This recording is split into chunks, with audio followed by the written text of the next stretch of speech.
Bonsoir. J'espère que tout le monde se porte bien.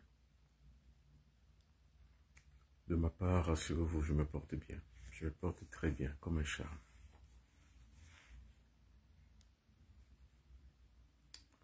J'espère que tout se passe bien avec chacun. J'espère que tout le monde va bien. J'espère que tout va bien, tout baigne. Moi, de mon côté, rassurez-vous, ça va. Je me porte bien. Et merci beaucoup pour vous inquiéter pour moi. Merci beaucoup pour toutes les paroles assez gentilles, assez chères à votre cœur que vous m'avez adressées jusqu'ici. Voilà le 3e jour que je suis à Montréal pour le service pour l'humanité. Un service spirituel que je rends à toutes les personnes qui ont besoin, qui ont faim et soif de connaissance.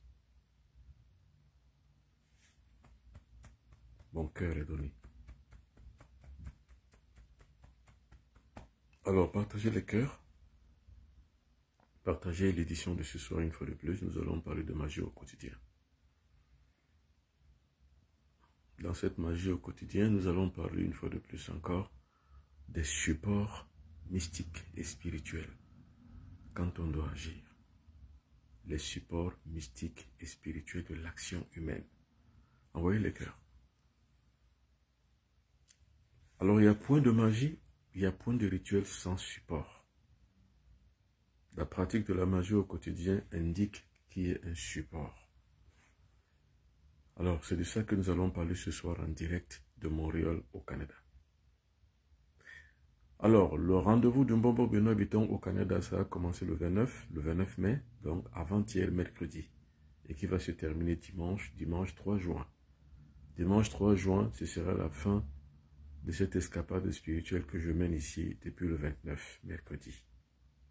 Depuis le 26, parti de Douala, le 27, le 28, je suis resté à Paris, et le 29, je suis à Montréal, au Canada. J'y suis encore, jusqu'à dimanche. Alors, ce que j'aimerais donc partager avec vous ce soir, c'est cette science spirituelle. C'est la connaissance mystique et spirituelle, c'est la science. C'est celle qui vous permet de pouvoir entrer en contact avec vos divinités. Parlons un peu de philosophie. C'est quoi Dieu? C'est quoi la magie? C'est quoi l'esprit? C'est quoi? Je pose des bonnes questions. Hein? C'est quoi Dieu? C'est quoi la magie? C'est quoi l'esprit? C'est quoi l'âme? Ce qu'on appelle l'âme humaine. Quelle est la différence entre Dieu, l'âme humaine, l'esprit et la magie? Vous voyez les cœurs? Parce que les sujets sont de plus en plus intéressants. Et à chaque fois que les sujets sont intéressants, il faut que vous envoyiez les cœurs. Pour que non seulement nous puissions avoir une meilleure connexion, mais aussi pour toucher le plus de monde possible. Grandir un peu plus encore notre vieille garde de notre communauté Mbombo Benoît Bitton. Parce qu'il nous faut véritablement de bonnes personnes, de bonne volonté, qui sont aptes et prêtes à recevoir l'enseignement spirituel. C'est qui Dieu? C'est qui l'esprit? C'est qui l'âme?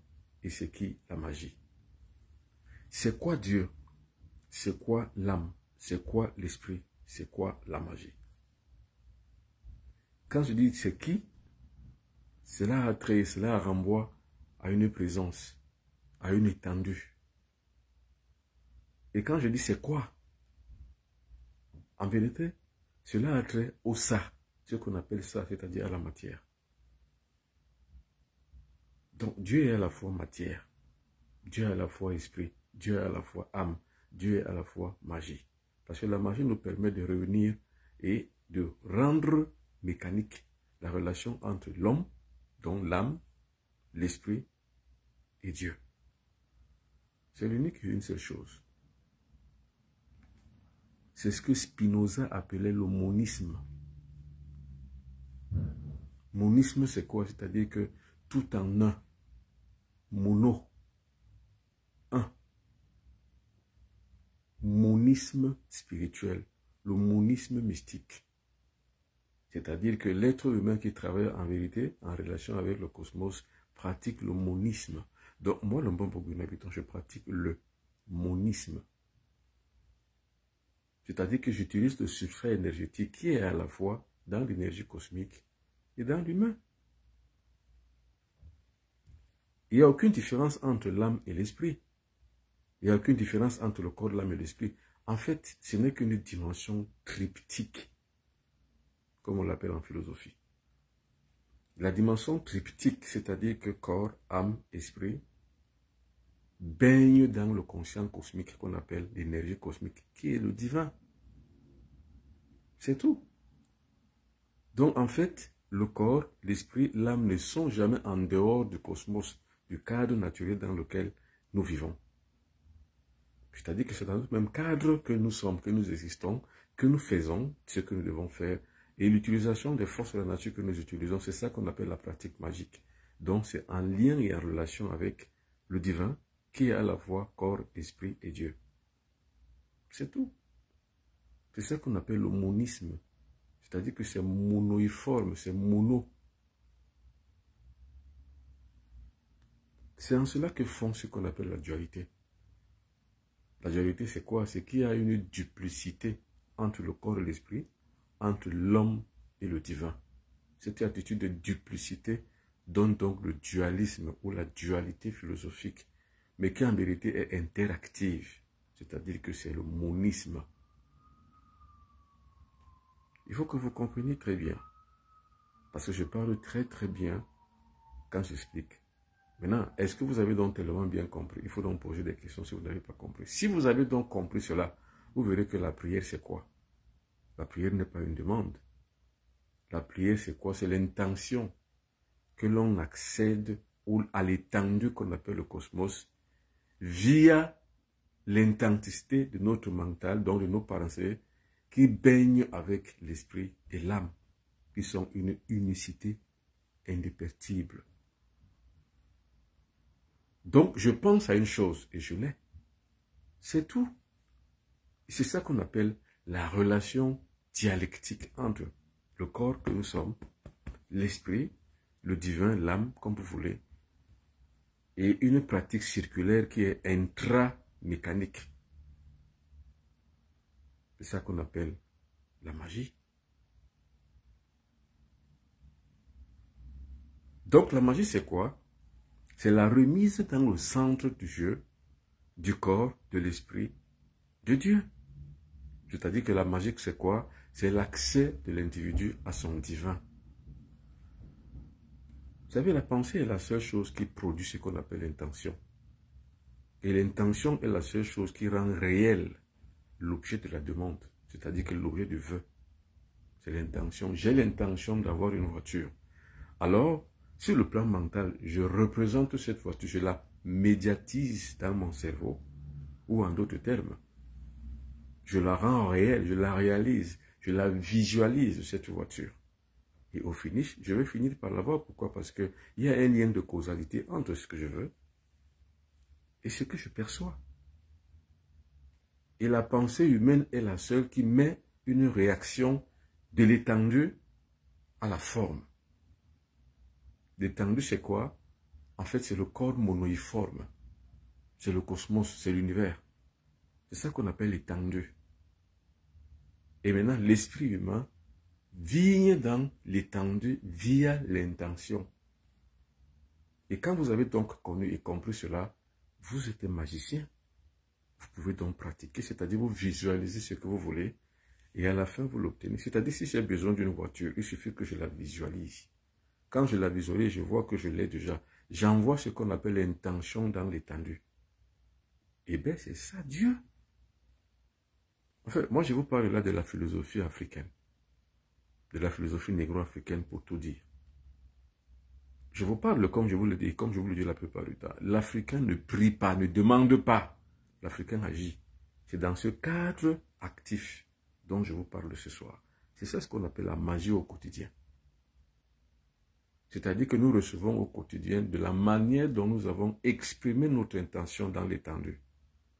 Et la manière dont l'étendue nous renvoie à notre propre intention, c'est que l'esprit et l'âme s'utilisent dans le moniforme, dans le monisme, pour pouvoir capter l'objet de notre intention que nous avons visualisé sur le plan mental. C'est ça qu'on appelle la victoire de la volonté sur l'imagination.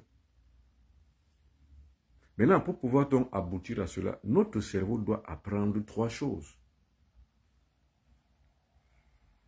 La peur, le doute et le découragement. Quand vous apprenez ces 3 choses, il faut que notre cerveau apprenne à les détruire dans l'intensité de notre intention que nous envoyons vers l'étendue. Nous devons détruire la peur, le doute et le découragement.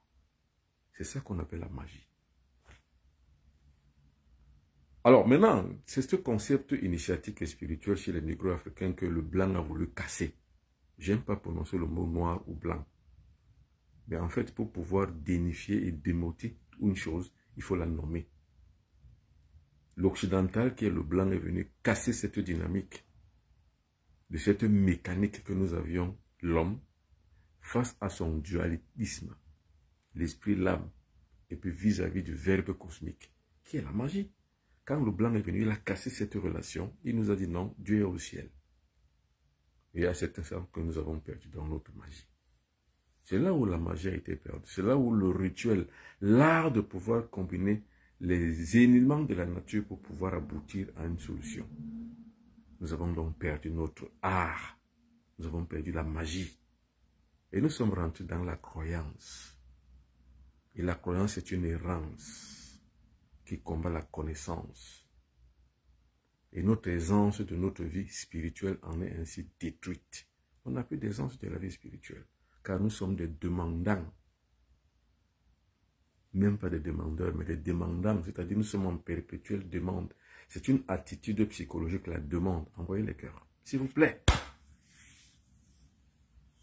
Envoyez-les. Voilà Mala Disti, qui est un pauvre type, qui dit si tu veux être riche et devenir État, viens chez toi-même, laisse-moi un message. Il laisse son message, c'est un Béninois. Voilà ce qui rend maléfiques les Béninois. Voilà un gars comme ça. Mal Diaby. Ça démontre la pauvreté du Bénin. Or, le Bénin n'est pas un pays pauvre. Pour ceux qui connaissent bien le Bénin comme moi. Des gens comme ça, Mala Diaby. C'est celui qui est en train d'écrire ici sur mon Facebook. Pendant que je fais le direct, lui, il écrit, fait sa publicité. C'est un pauvre type. Mais les Béninois tous ne sont pas comme ça. Par contre, c'est des gars comme ça qui veulent montrer à la face du monde que le Bénin est une terre de charlatanisme.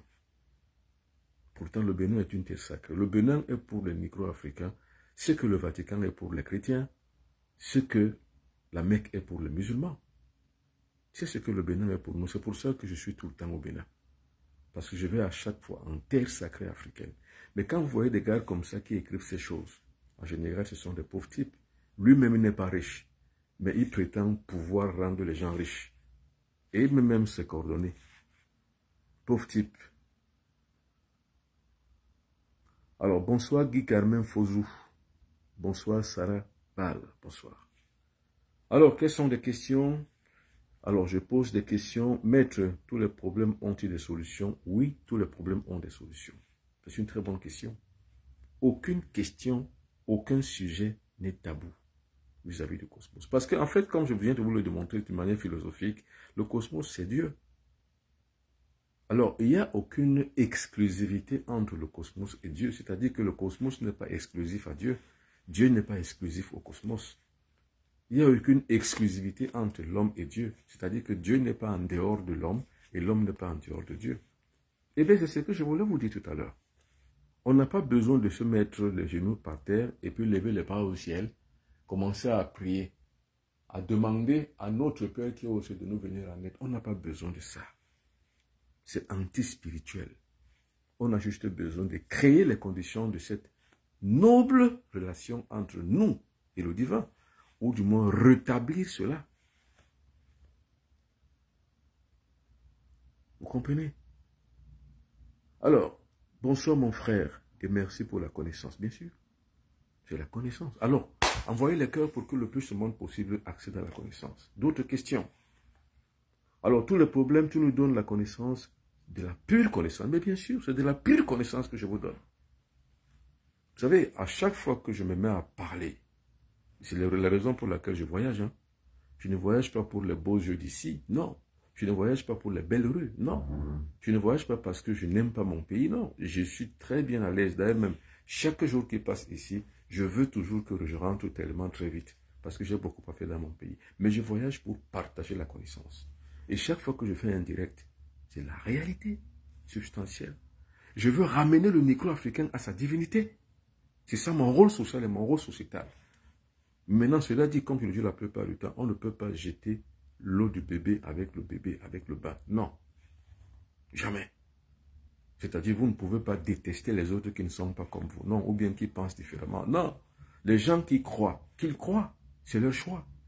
Mais maintenant, les gens qui veulent véritablement accéder à la grande science cosmique, ne croyez pas, connaissez. L'Africain ne prie pas. L'Africain agit. Là, il faut que je le dise. L'Africain ne prie pas, l'Africain agit. L'Africain ne prie pas. Alors, c'est dans le cadre démentiel qu'un Africain prie. C'est-à-dire que quand vous voyez un Africain qui prie, qui met les genoux par terre, lève le bras vers le ciel et commence à prier, c'est une démence. C'est-à-dire que c'est une maladie mentale. Parce qu'on l'a rendu obsolète, son cerveau est obsolète. En général, l'Africain ne prie pas. L'Africain agit par le rituel. Alors la bonne question c'est, tout le monde doit-il être initié? Oui, Monsieur David, tout le monde doit être initié. Car en dehors du cadre de l'initiation, vous êtes perdu complètement. J'ai compris, je n'ai pas besoin de prier, mais je peux m'adresser à mon Dieu directement. Mais il n'est pas loin de toi, il est en toi. Alors c'est justement cette thématologie que j'ai développée ce soir. L'inclusivité de Dieu en nous et l'inclusivité de l'être humain dans Dieu. C'est ce dualisme interactif qu'on appelle le monisme. Monisme, M-O-N-I-S-M-E, monisme. L'unicité de l'être humain avec son Dieu. L'unicité de Dieu avec l'être humain. C'est-à-dire, vous voulez quelque chose. Quand vous êtes bête et idiot, sans connaissance et beaucoup d'ignorance dans votre tête, vous demandez à Dieu. Vous levez les yeux vers le ciel. Qu'est-ce qu'est le ciel? Qu'est-ce qu'est la terre? Mais c'est une même forme de, on va dire de quoi, de circuit. On peut appeler ça quoi? Un même système. C'est-à-dire que quand vous êtes au ciel, vous voyez la terre comme le ciel. Celui qui est sur terre voit le ciel comme vers la terre. Qui vous a dit que Dieu est au ciel? C'est le blanc. J'aime pas prononcer le mot blanc, le mot noir. Mais quand il faut détailler des choses, il faut que j'y aille de main froide. Nos ancêtres ont-ils eu à prendre des agacements qui sont négatifs pour nous aujourd'hui? Je n'ai pas compris véritablement. Réécrivez votre phrase et la reformulez.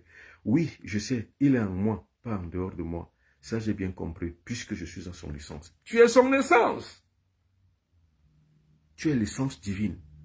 Tu es le fragment divin, c'est-à-dire que tout être, je ne dis pas tout être humain, je dis tout être, est le fragment de la divinité. Et la demande de l'humain n'est pas en dehors du cadre de la divinité. C'est-à-dire que ce que vous voulez n'est pas en dehors de ce cadre. La voiture que vous voulez, ce n'est pas en dehors du cadre divin. Et ne vous dites jamais que vous ne pouvez pas avoir une voiture. Ne vous le dites jamais. Et ne vous dites jamais que vous n'avez pas accès à la richesse. Ne vous le dites jamais. Vous avez droit à tout. Et tout à ce que vous avez besoin et droit, vous pouvez l'avoir. Mais regardez-moi, moi, il y a une dizaine, quinzaine, vingtaine d'années, je voulais voyager. Mais voici qui voyage aujourd'hui. Et pourquoi je voyage? Je ne voyage pas parce que je suis le plus riche du monde. Non. Je voyage parce que je l'ai voulu. J'ai lancé l'intensité de mon intention dans l'étendue. L'étendue, c'est quoi? C'est le vaste ensemble infini. C'est l'infinitude. C'est l'infiniment grand. C'est l'infinitésimal. C'est le divin. C'est ce cri dans le désert que j'ai lancé qui aujourd'hui a un reflet. Le retour à ma demande. C'est ça que je vis aujourd'hui, les voyages. Le mois prochain, je serai où? Je serai au Bénin. C'est le voyage. Le voyage me suit parce que je l'ai demandé. J'ai besoin d'une voiture. Le jour où j'en avais besoin, j'en ai eu 3. Je lance le cri. Ne vous dites pas que vous n'avez pas l'argent. Ce n'est pas l'argent qui vous donne une voiture. Ce n'est pas l'argent qui vous fait voyager. C'est une excuse mentale de pouvoir manifester sa pauvreté. Je n'ai pas l'argent. C'est une excuse mentale. C'est surtout les faibles qui pensent comme ça, qui n'ont rien, donc ne peuvent rien. ils vont demeurer pauvres. Non, monsieur, vous n'êtes pas né pour être pauvre. Et Dieu ne peut rien pour vous. Rien. Et comme je le dis, je le rappelle encore ce soir, Dieu vous a fait. C'est à vous de vous créer. Dieu a fait le monde, c'est à nous de créer le monde. Tout peuple qui l'a compris a recréé son environnement. Alors pour tous ceux qui ont regardé la plupart du temps, tout ce que je fais, toutes mes réalisations, partout où je vais, j'essaie de montrer l'environnement, comment il est constitué. Cet environnement n'est pas le fait d'une génération spontanée. C'est les hommes qui ont travaillé dans cet environnement-là. C'est pour ça qu'il est beau. Ce n'est pas Dieu. On n'a pas compté sur Dieu. Si on comptait sur Dieu pour tout cela, on ne construirait pas les avions. Il faut donc sortir du cadre de Dieu. Il faut sortir de la théocratie. Comme le monde occidental est sorti de la théocratie depuis 1492, avec l'avènement du premier livre de Machiavel qu'on appelait Le Prince. 1492, Nietzsche disait avant Le Prince, il disait « Dieu est mort ». Dieu est mort, ça veut dire quoi? Mais ça veut simplement dire que toutes les valeurs qui étaient ancrées en l'être suprême qu'on appelait Dieu, dans le mouvement intellectuel qu'on appelait la théocratie, étaient finies. Ils sont rentrés maintenant dans la Renaissance. Cette Renaissance aujourd'hui les a permis. Les progrès scientifiques, ce sont ces progrès scientifiques que nous bénéficions tous aujourd'hui dans la technologie. Par exemple, je vous parle dans une échelle de configuration binaire. C'est le web binaire à travers lequel je vous parle et vous me recevez où vous êtes. Il faut sortir donc du cadre de Dieu. C'est pour ça que je dis de parler du monisme ce soir. C'est ça la magie au quotidien. Alors c'est comme eux demandent aux ancêtres pour avoir ci et ça. J'ai compris que c'est nous qui... Bien sûr, c'est vous. Les ancêtres généralement sont votre support. Vous ne demandez pas aux ancêtres. Vous intimez l'ordre aux ancêtres d'agir pour vous. Vous ne demandez pas aux esprits. Les esprits sont à votre solde. Les esprits ne sont pas vos maîtres. Les esprits sont vos disciples. Vous ne demandez pas à Dieu, vous ne demandez pas à la nature. Vous intimez l'ordre à la nature d'agir pour vous. Parce que la nature a tout. Alors si vous avez donc compris la notion de ce monisme, c'est-à-dire que l'unicité de l'être humain vis-à-vis du cosmos, c'est ce que je dis ce soir. Mais vous avez tout compris. Devons manifester ce que nous voulons et pas demander à Dieu ou aux ancêtres. Nous manifestons ce que nous voulons. Vous avez compris. C'est qui ça? Qui parle comme ça? Il s'appelle moi-même. C'est un user. Ah oui. Malheureusement, j'aurais dû prononcer votre nom, mais parce que je ne le vois pas votre nom. Manifestons ce que nous voulons. C'est tout. On le manifeste. On ne le demande pas. On le manifeste. Exactement, c'est ça. Vous avez compris. Comment trouver le bon maître? Mais c'est celui qui vous parle ce soir. C'est votre bon maître. L'idéal du sage, c'est d'avoir une oreille qui écoute. Quand vous écoutez quelqu'un qui vous assure une véritable vérité en vous, l'exclusivité que vous avez finalement par rapport à cette vérité, c'est que vous y accordez. C'est ça qu'on appelle la maîtrise. C'est le maître. Tout le monde est le maître de tout le monde. Moi, quand j'écoute quelqu'un, quand je regarde quelqu'un, je l'écoute. Même sur les réseaux sociaux, il y a des gens qui m'apprennent tous les jours. Parce que l'idéal du sage, c'est d'avoir une oreille qui écoute toujours. L'idéal du sage, c'est d'avoir une oreille qui écoute toujours. Dans un abonnement, il est mieux d'apprendre que d'enseigner. À chaque fois, apprenez des choses. Et quand vous apprenez des choses, attention, c'est l'expression de votre expérience par rapport à ce que vous avez appris qui vous donne la vérité. C'est ça le but de la philosophie, c'est la recherche de la vérité. Mais or, on ne rentre dans la vérité que par l'expérimentation. Tout ce que je vous dis, ne le prenez pas pour argent comptant, sinon je passerai à vos yeux comme un gourou. Mais tout ce que je vous dis, mettez-le en pratique. Mais comment vous le mettez en pratique? Par expérimentation. Vous expérimentez ce que je vous dis. Si c'est une réalité substantielle, vous verrez que c'est la vérité. Si vous ne trouvez pas une réalité substantielle, c'est que ce n'est pas vrai ce que je vous dis. C'est ça un maître et un guide. Le guide, on ne le prend pas au mot. Ce n'est pas une parole d'évangile où vous allez dire Amen. Le guide, c'est quoi? C'est une réalisation substantielle, monosubjective, c'est-à-dire qu'à vous et par rapport à ce qu'il vous dit. Vous le mettez donc en mono, ce qu'on appelle en mono. Nous avons le mono. Le mono, c'est-à-dire qu'une uniformicité dans l'écoute, dans l'entendement. Vous l'entendez par rapport à vous-même, pas par rapport aux autres. et n'acceptez jamais une chose pour vraie parce qu'elle est communément admise. Non, acceptez une chose parce que vous l'avez vécue expérimentalement. C'est là où elle est vraie. J'aime bien ce que celui-ci a dit. Manifestons tout ce que nous voulons et ne demandez à Dieu rien de tenir aux ancêtres. Les ancêtres et vous et les ancêtres. Dieu et vous et Dieu. C'est une unicité. Ne demandez rien à personne. Agissez. Ne priez pas Dieu. Agissez. Il n'y a pas une prière collective. Une prière collective est une forme d'esclavage mental. Le vœu est l'émotion que l'on élève par rapport à l'intensité de notre intention qu'on élève et qu'on envoie à l'étendue. C'est cette étendue qui est notre étang. En philosophie, on appelle l'étang. L'espace que vous occupez, c'est votre étang. L'étang, donc, pour vous, est ce que vous occupez dans les vastes étendues, la vaste étendue. C'est dans ce vaste étendue que vous créez votre demande et votre vœu. Il y a donc un reflet, c'est-à-dire qu'il y a une réflexion. Attention, réflexion, ce n'est pas avec X, c'est avec C. Il y a une réflexion, donc il y a un mouvement retour pour l'objet de votre demande que vous devenez. Et vous recevez ce que vous avez demandé. Ce que vous avez projeté comme demande, ou du moins ce que vous avez exposé comme vœu, ou comme volonté. La victoire de la volonté sur l'imagination. Or, cela me donne donc maintenant une nouvelle perspective de ce qu'on pourrait appeler la prière. La prière, c'est quoi? C'est l'union momentanée entre le moi inférieur et le moi supérieur. Vous voyez? L'union entre le moi inférieur et le moi supérieur. Donc, entre l'esprit et le corps. C'est une union. Maintenant, il faut cultiver ce qu'on appelle la volonté magique. Alors, c'est cette culture volonté magique qui est véritablement l'initiation chez le mystique africain, négro-africain. C'est-à-dire que comment il doit agir.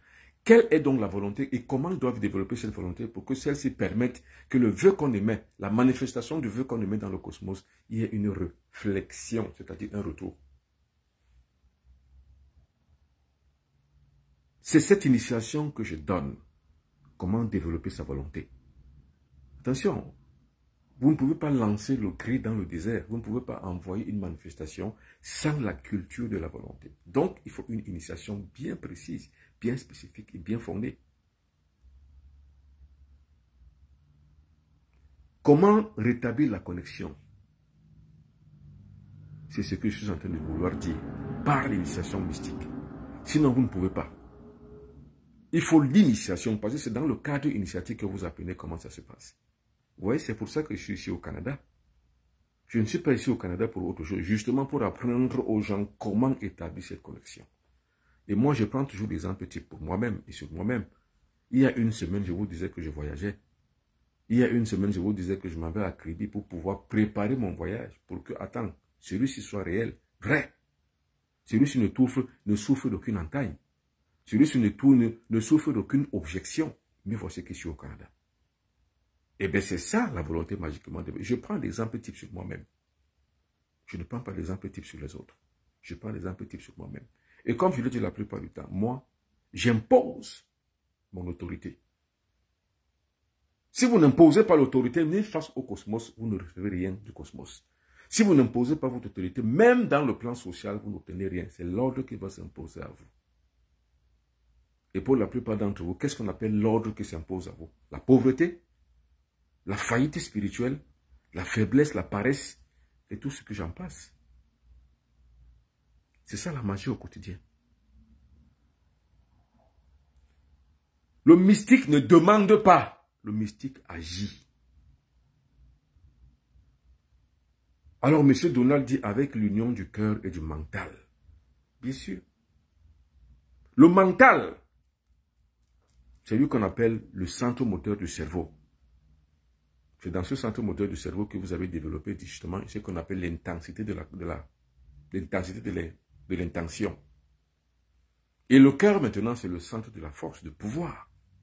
Donc si vous alliez donc le pouvoir du cœur avec la force et la puissance de l'intensité mentale, mais qu'est-ce que vous ne pouvez pas demander et recevoir?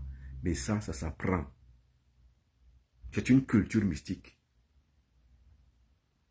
Monsieur Mbomba, vous êtes dans quelle ville au Canada et comment vous rencontrez? Je suis à Montréal. dans le département, enfin, je crois que c'est le Québec, dans le Québec. Je suis à Montréal. Et je suis situé justement à la rue Saint-Louis, à Vieux-Terrebonne, pour ceux qui connaissent bien Terrebonne, ceux qui connaissent bien Vieux-Terrebonne. Alors, c'est un peu plus au sud de Montréal. Donc, je suis à Terrebonne, à Montréal, à la rue Saint-Louis. L'appartement, c'est 1087. C'est là où je suis. En fait, si vous êtes sur la grande rue Saint-Louis, à un petit embranchement là à côté, il y a l'embranchement entre la rue Saint-Paul et la rue Saint-Louis. C'est là où je suis. Appartement 1087, à Montréal. Pour me rencontrer, justement, contactez-moi juste après. C'est-à-dire que contactez-moi tout à l'heure après, écrivez-moi. Je suis à Montréal jusqu'à dimanche. Parce que lundi, je suis au Cameroun. Vivement que passent vite les jours pour que je rentre chez moi. Parce qu'en fait, j'aime plus rester dans mon entre social et sociétal. Dans le conseil de mes ancêtres. Alors, maître, il y a les gens qui faisaient les voyances en votre nom. Oui, ben ce sont des charlatans et ce sont des arnaqueurs. Faites attention, c'est pour ça que je montre souvent la plupart du temps des plaques. Malheureusement, je n'ai pas mis les plaques ici, c'est que je vous ai montré. Attention, pour ceux qui veulent me rencontrer, qui est ici, faites attention aux gens qui vous présentent 1500, 2500, la voyance, ce sont des arnaqueurs, ce n'est pas moi. Écrivez-moi ici, ou sur TikTok, ou sur Facebook, écrivez-moi. Alors, mes deux numéros de téléphone sont, les voici les suivants, mes numéros de téléphone vrais. 00237. Malheureusement, je n'ai pas la plaque. Quand j'amène souvent la plaque, je l'amène. Et je vous la montre. Alors, c'est 677 24 67 96. Ah, ou alors écrivez-moi ici sur TikTok. C'est tout. Écrivez-moi également aussi sur Facebook pour les gens qui veulent me rencontrer. Pour en apprendre un peu plus sur les réalités et les réels fondamentaux de notre spiritualité. Écrivez-moi. Alors, vous connaissez très bien là-bas, donc c'est simple pour vous de me rencontrer. Je suis à Vieux-Terrebonne. Je suis à l'appartement 1087 sur la rue Saint-Louis. Normalement, ce n'est pas à ce près. Je suis même à côté de la route. Alors, si vous connaissez très bien ici, alors je suis là tous les jours jusqu'à dimanche. Attention, le dernier jour, c'est demain. Parce que après demain, je rentre au Cameroun. Pour que lundi, ce soit à Douala au Cameroun. Alors, maître, que signifie le rêve où je suis avec les chats blancs? Vous savez, le chat représente la vertu. C'est pour ça que le chat est tellement propre, parce que c'est la vertu. Quand vous êtes avec les chats blancs et que vous avez des mauvaises habitudes, ça veut dire que changer. Vous devrez arborer l'habit des arts. Arborer l'habit de la vertu. Si vous avez des mauvaises habitudes, que vous-même vous reconnaissez que vous avez des mauvaises habitudes que vous reconnaissez, quand vous voyez donc être habillé avec les chats blancs ou bien marcher avec les chats blancs ou être avec les chats blancs dans le rêve, ça veut dire que changer d'habitude. Ça veut dire que vos habitudes ne sont pas bonnes. Vos intentions sont très mauvaises. Alors changez ces intentions-là et devenez quelqu'un de très naturel, de très propre, de très vertueux, comme le chat. Surtout le chat qui est habillé en blanc. Ça veut dire que le pelage du chat qui est blanc. C'est ça. Alors, je connais quelle est la ville du Canada où vous vous trouvez. Je viens de le dire, je suis à Montréal. Je suis dans le Québec. Alors, je peux confirmer ce paragraphe. Ah oui, ça veut dire que ce que je dis, il a compris. Vous parlez trop bien. Merci. C'est ça justement le maître. On apprend toujours à bien parler pour mieux véhiculer le sentiment et mieux véhiculer l'enseignement. En fait, c'est ça. Et notre civilisation, notre spiritualité est orale. Notre spiritualité n'est pas écrite parce que la parole écrite est une parole mensongère, esclavagiste. Vous avez écrit, c'est une pensée bloquée. Mais quand vous parlez aux gens comme Socrate, Socrate qui est l'un des plus grands philosophes de l'histoire du monde, n'écrivait pas des livres. Socrate parlait. Ce sont ses disciples comme les Platon qui réécrivaient ce que lui il avait dit des siècles avant. Donc, notre spiritualité est orale. La transmission est orale. La transmission n'est pas écrite. C'est pour ça que je n'écris pas beaucoup de livres. Parce que quand j'écris, la pensée n'est pas en mouvement. La pensée est bloquée au moment où j'écris. Pourtant, dans la philosophie en fait émet une intention dans l'élocution verbale par les mouvements oscillatoires, les mouvements continus et de manière évolutive. C'est-à-dire que plus vous parlez, plus l'inspiration arrive et mieux vous savez donc maintenant le véhiculer. Bonsoir Johnson Happy et madame. Pour nature officielle, bonsoir. Alors quelqu'un me pose encore une autre question. Maître, Que signifie nager dans le rêve? Nager dans le rêve, c'est la purification. Ça veut dire que vous êtes malade. Hein? Quand vous voyez que vous vous baignez à l'eau, sachez que vous êtes malade. Donc faites attention, soit allez faire un check, soit allez directement vous faire soigner, soit alors commencez à faire attention à votre santé. Et la santé, c'est l'alimentation. Ne mangez plus n'importe quoi. Quand vous rêvez que vous nagez ou que vous vous lavez, ça veut dire que soit votre alimentation va vous conduire à la maladie, soit alors la maladie guette déjà votre corps, donc vous êtes déjà malade, mais ça n'attend simplement que la période de la manifestation pour que vous tombiez malade. Alors faites attention. Attention. J'ai rêvé d'un frère qui est mort. Au réveil, j'avais les larmes aux yeux. Ça veut dire quoi? Non, la mort dans le rêve n'est pas mauvais. C'est pas mauvais la robe. Dans les rêves, vous rêvez que vous êtes mort, c'est pas mauvais.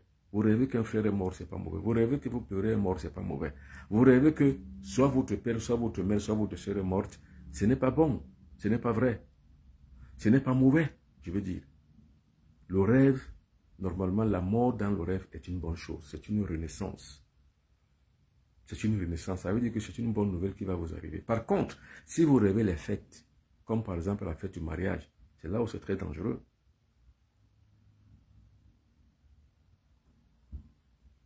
Alors oui, quelqu'un dit, ce n'est pas un live d'interprétation des rêves. C'est vrai. Alors, donc ce n'est pas un live d'interprétation des rêves. Là, nous nous recentrons sur l'essentiel. Merci de l'avoir rappelé. Alors, nous parlons encore une fois de plus des supports de la magie au quotidien. Je rappelle bien. Le négro-africain, ce n'est pas la prière, c'est le rituel. Qu'est-ce qui fait le succès du négro-africain dans l'activité qu'il mène? C'est le rituel. Ce n'est pas la prière. La prière ne vaut rien face à un rituel. La prière, c'est quoi? C'est un mouvement inutile, braftique, comme on dit, qui bloque la conscience et la pensée. Parce que vous dites ce que vous avez besoin d'avoir, mais à une divinité supérieure à vous, c'est-à-dire qu'au-delà de vous. Par contre, le rituel, c'est quoi? C'est la manifestation d'un mouvement scientifique en vous. Quand je dis mouvement scientifique, c'est-à-dire que ce que vous retenez, ce que vous connaissez par initiation. C'est un mouvement scientifique en vous que vous connaissez par initiation, étape par étape, qui vous permet de pouvoir agir sur le plan cosmique par rapport à ce que vous voulez. C'est la différence entre la prière et le rituel. Le priant est un démon. Le rituelant, ou bien le ritualisant, c'est du pratique le rituel. Le ritualiste est un devin. C'est la différence. Le devin, c'est qui? C'est celui qui sait lire le cosmos. C'est celui qui sait lire l'avenir. Donc, vous ne vous engagez pas à une action de manière gratuite. Vous vous engagez à une action de manière très, très furtive. Sans que l'individu qui est à côté de vous, bien sans que l'environnement de vous, votre environnement immédiat ne sache quoi que vous faites. C'est ça qu'on appelle le mystique. Le mystique est furtif. Tout ce que vous faites, personne ne sait ce que vous faites. Mais on découvre simplement la réalité et les réalisations que vous faites. Parce qu'il faut vouloir, oser, faire et se taire. C'est le principe mystique. Il faut vouloir, il faut oser, il faut faire et se taire. C'est la furtivité. Cette action furtive est le mystère de la vie. Et toutes ces personnes, c'est-à-dire que tous ceux qui aspirent à la grandeur spirituelle,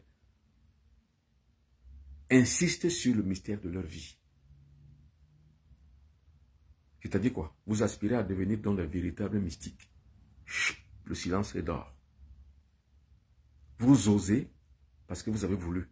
Vous faites parce que vous avez osé. Et quand vous avez fait et réalisé, vous vous taisez. Si la parole est d'argent, le silence est d'or. Loin des tumultes et du silence des agneaux, j'agis. Je dois agir pour que l'ordre ne s'impose à moi. C'est pour ça que moi je dois agir.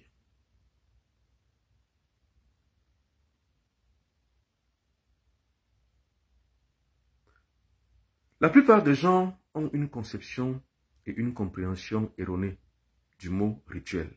Ah oui.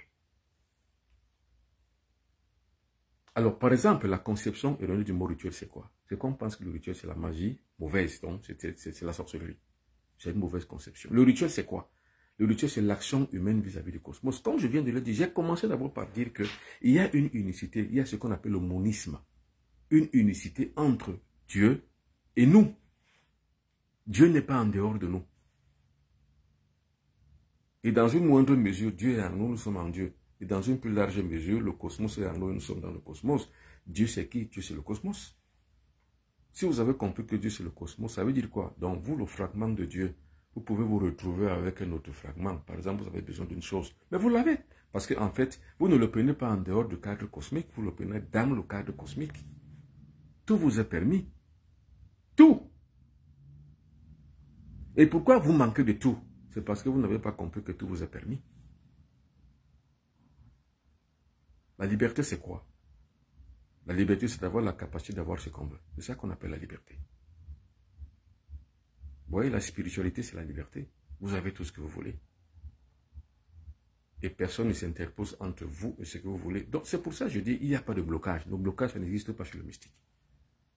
Ce ne sont que les faibles qui sont bloqués. Mais si vous avez une puissance, une fréquence magnétique qui est très élevée, qu'est-ce qui peut se bloquer contre vous? Qu'est-ce qui peut bloquer votre vie? Vous pensez que moi, quelqu'un peut me bloquer? Moi, je vous pose juste une question. Est-ce que quelqu'un peut me bloquer? Non. Parce que j'ai acquis les ailes de la liberté. Ces ailes de la liberté, je les ai acquis dans le spirituel, dans le mysticisme, dans l'espace et dans le temps.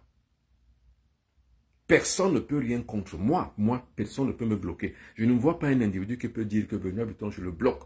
Ou mon oncle, ou ma tante, ou mon père, ou ma mère, ou ma soeur, ou mon frère. Personne ne peut me bloquer. Parce qu'en fait, on atteint ce qu'on appelle la différentielle fréquence élevée. Quand vous avez cette différentielle fréquence élevée, vous avez ce qu'on appelle l'énergie. Et quand vous avez développé cette énergie, mais vous avez la puissance.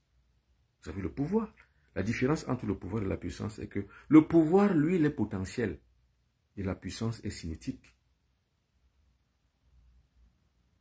C'est la masse critique de votre pouvoir qui est le pouvoir, en fait. C'est la mécanique d'action de votre pouvoir qui est votre puissance. Imaginez un train qui est stationné. Il a un pouvoir, mais son pouvoir est statique. Son pouvoir est potentiel. C'est une potentialité, son pouvoir. Mais quand il se met en action 180 km/h ou 280 km/h, c'est sa puissance d'action. L'être humain est pareil. Vous avez le pouvoir qui est potentiel. Il dort, il sommeille. Ou alors du moins, il est là, il ne bouge pas. Tant que vous ne l'avez pas mis en mouvement. Maintenant, quand vous mettez donc l'action dans votre existence, donc dans votre façon de faire, dans votre activité, vous avez la puissance qui s'exerce. Et là, rien ne peut s'opposer contre vous. Qui peut s'opposer devant un train?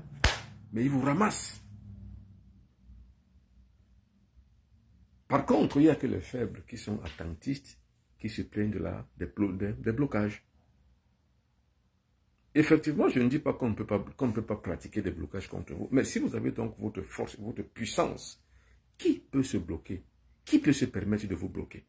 Qui peut se mettre en travers de votre chemin? Personne. Parce qu'il sera broyé.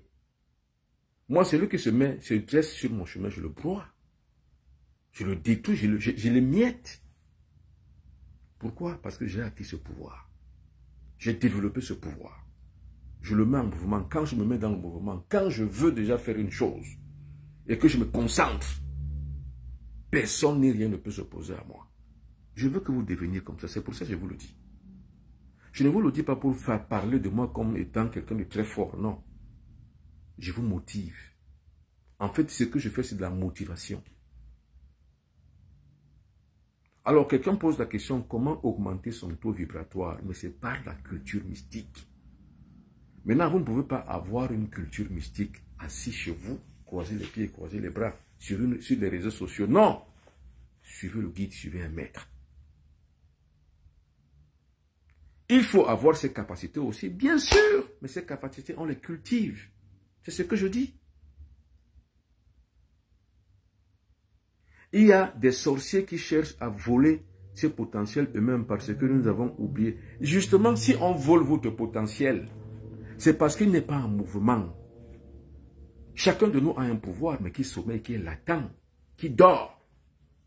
Maintenant, quand quelqu'un vient le voler, c'est parce que ce pouvoir-là, il n'est pas assis sur un piédestal fort. Parce que comme c'est lui qui dit, vous l'avez oublié, ça veut dire que vous n'avez même pas la connaissance. Vous êtes dans l'ignorance religieuse qui vous dit que votre puissance et votre pouvoir est au ciel, entre les mains de quelqu'un qui est mort il y a 2000 ans. Non, monsieur, ce n'est pas négro-africain, ça. Non. Et même les Occidentaux ne croient pas à ça.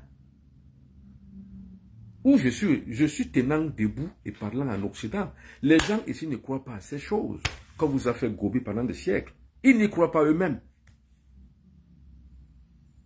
Les gens ici ne croient pas qu'il y a une puissance. Je vous ai dit que depuis l'époque de la Renaissance, dans les années 1500, 1300, au 13e, 11e, 12e, 14e, 15e siècle, ces gens sont sortis de la théocratie.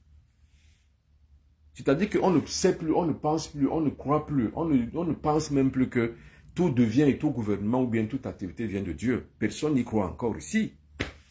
Il n'y a que chez nous où ça se passe encore. Tout ce qui a manqué ici est de verve là-bas chez nous. Tout ce dont les gens ne veulent plus d'ici, on l'a transposé là-bas. Les vieilles voitures qu'on ne veut plus ici, c'est là-bas. Les vieilles croyances qu'on ne veut plus d'ici, ça va en Afrique. Ça va chez nous. Parce que nous sommes la poubelle de l'humanité. Même les déchets toxiques, on les envoie là-bas chez nous, alors que c'est ici qu'on les produit, mais on les envoie chez nous et nous les acceptons.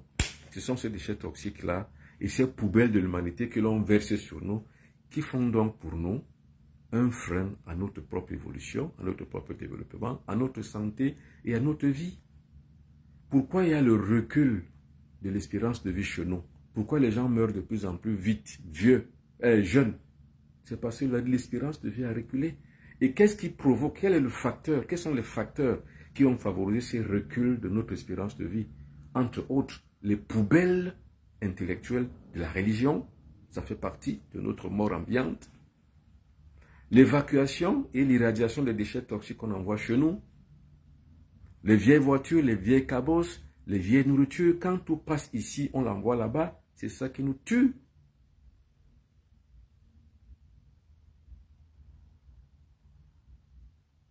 Vous comprenez? Alors nous devons donc avoir ce réveil. Et c'est pour ça que je parle aujourd'hui. C'est ça qu'on appelle la magie au quotidien. C'est-à-dire à tous les matins, tout le temps, il faut être en mouvement. Il faut que votre énergie soit en mouvement. Quand votre énergie n'est pas en mouvement, il est mort. C'est-à-dire que quand l'esprit n'est pas réveillé, quand vous n'avez pas encore de spiritualité réveillée, quand vous n'avez pas encore une spiritualité qui met en veilleuse vos aptitudes intérieures, quelqu'un peut venir le voler, c'est tout. C'est tout. Quelqu'un vient le voler et là vous dites que vous êtes bloqué. Parce qu'en fait, vous n'en savez rien. Mais quand votre spiritualité, votre pouvoir est en mouvement, personne ne peut le voler. Personne.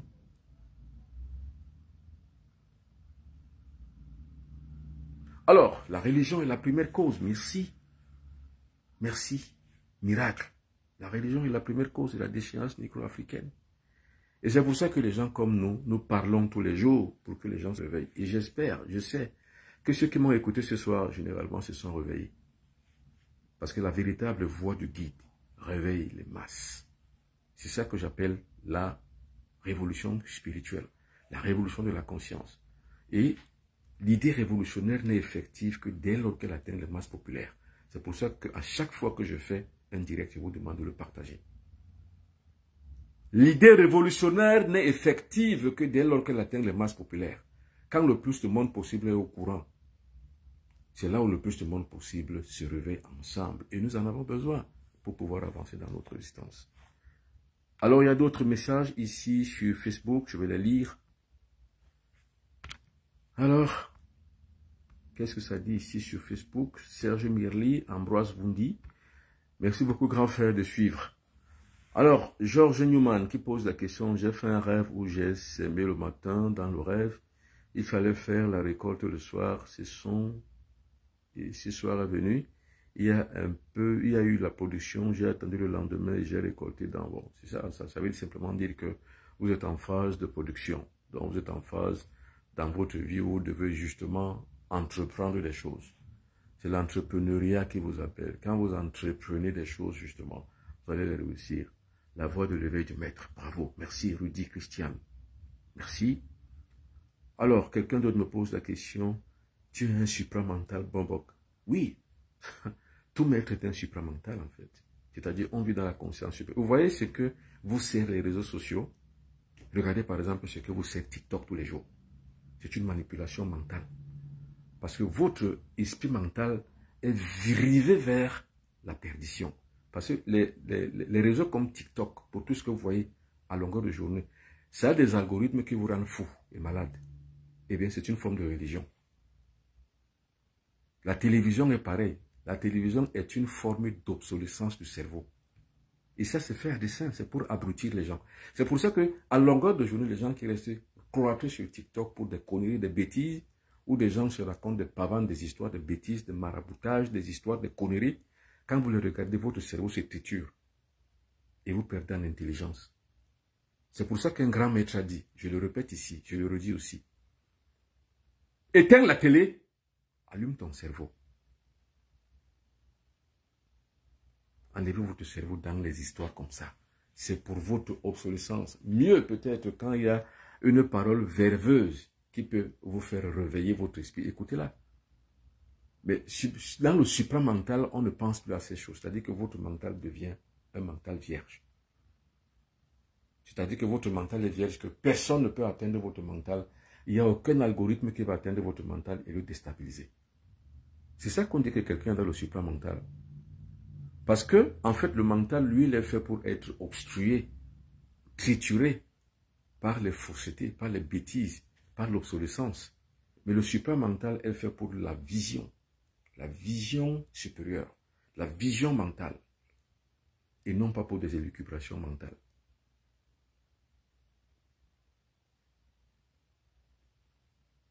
Alors,